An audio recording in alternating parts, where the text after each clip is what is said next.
Saya Imadi Gustama Heriawan, NIM 1702511023. Pada video kali ini akan menjelaskan mengenai sirkumsisi dengan menggunakan metode Guillotine.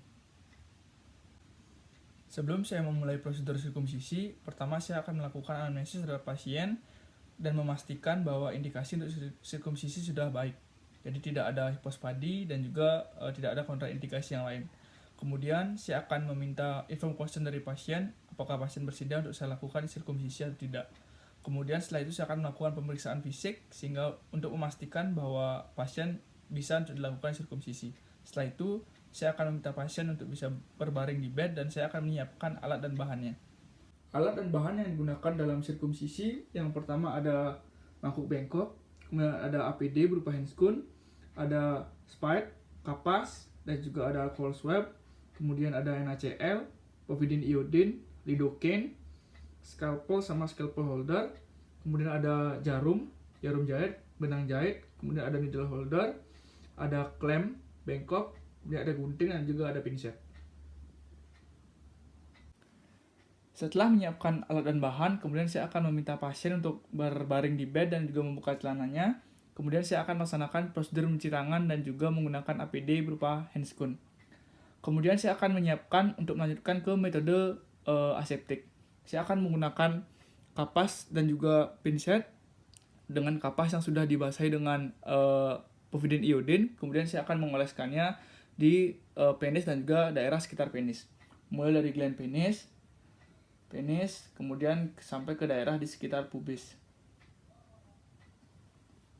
Setelah itu, saya akan melanjutkan dengan menggunakan kapas kembali, kapas yang baru yang telah dibasahi dengan NaCl. Kemudian saya akan membilas lagi daerah penis dan juga daerah sekitarnya. Kali ini saya akan mengoleskannya dari dalam keluar. Setelah itu, saya akan memasang duk steril untuk bisa memudahkan saya nanti akan melanjutkan proses sirkumsisi.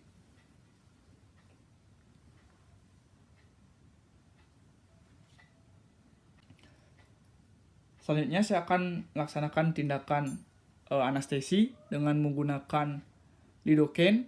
Saya sudah mengambil lidocaine sebanyak 3 cc. Kemudian saya akan menyuntikkannya ke daerah pangkal daripada penis pasien.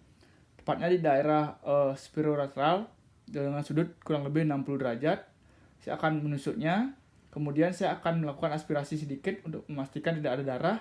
Ketika tidak ada darah, saya akan memasukkan kurang lebih 2 cc.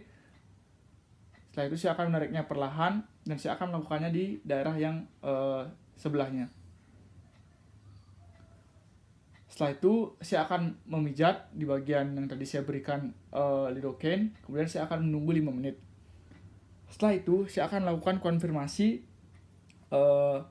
apakah sudah anestesia sudah berhasil atau tidak. Saya akan melakukannya dengan cara menarik perfusium daripada pasien tanpa sepengetahuan pasien. Apabila pasien tidak merasa sakit, berarti anestesi telah berhasil.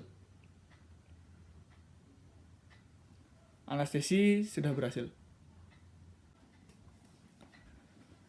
Selanjutnya saya akan melaksanakan tindakan aseptis yang kedua, di mana saya akan membersihkan daerah di bagian bawah perfusium daripada pasien. Pertama, saya akan menarik perfusium pasien hingga sulcus penis terlihat. Apabila ada perlengketan, maka kita akan menghilangkan perlengketannya dengan menggunakan klem bengkok. Kita akan menghilangkan perlengketannya.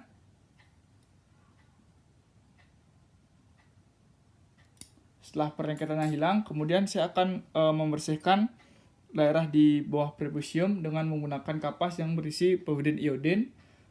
Saya akan membersihkan semua stigma yang mungkin masih ada di bawah perfusium. Setelah itu saya akan mengembalikan perfusium ke posisi semula. Selanjutnya saya akan memulai melaksanakan sirkumsisi dengan metode Guillotine. Yang pertama saya akan melakukan penarikan pada perfusium dengan menggunakan klem di arah jam 6 dan juga jam 12. Pertama saya akan menaruh klem di arah jam 6.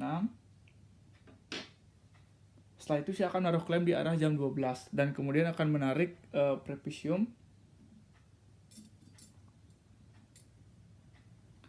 Setelah prepisium ditarik, maka saya akan menggunakan klem bengkok untuk menjepit kedua prepisium. Namun harus dipastikan bahwa yang kita jepit tidak termasuk dengan gain pedesnya. Jadi pastikan gain pedesnya tidak ikut terjepit. Kemudian setelah prepisium saya jepit dengan menggunakan klem bengkok, saya akan menggunting prepisium sehingga ada bagian yang terpotong. Seharusnya menggunakan surgical blade, tapi karena saya punya gunting jadi saya pakai gunting.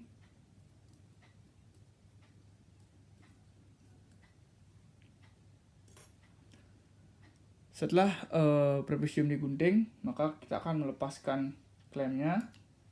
Kemudian kita akan melakukan ligasi dengan cara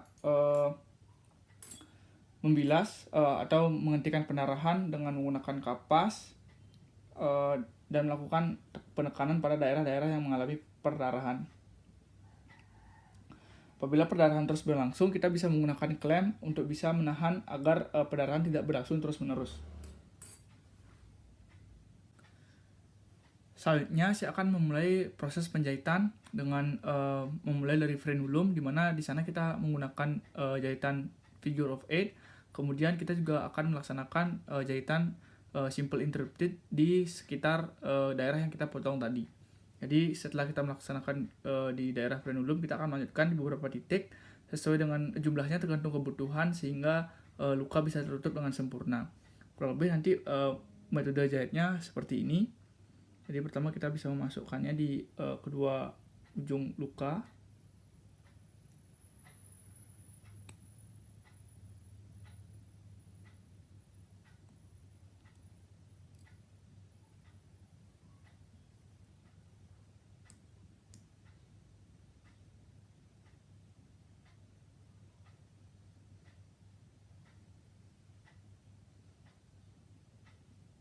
Setelah itu kita bisa mengikatnya.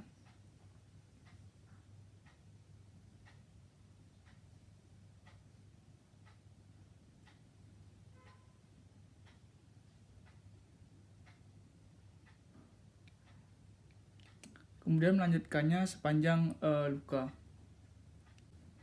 Setelah melakukan penjahitan, maka selanjutnya saya akan membersihkan kembali penis dengan menggunakan kapas yang berisi cairan NaCl 0,9 untuk membersihkan sisa pendarahan. Setelah bersihkan, maka saya akan mengambil duk sterilnya kembali. Setelah itu saya akan mengoleskan cairan antibiotik di sekitar di ujung penis untuk menghindari terjadinya infeksi. Setelah itu saya akan melakukan fiksasi pada penis dengan menggunakan kasa. Kemudian saya akan melakukan fiksasi dengan menempelkannya di bagian pubis.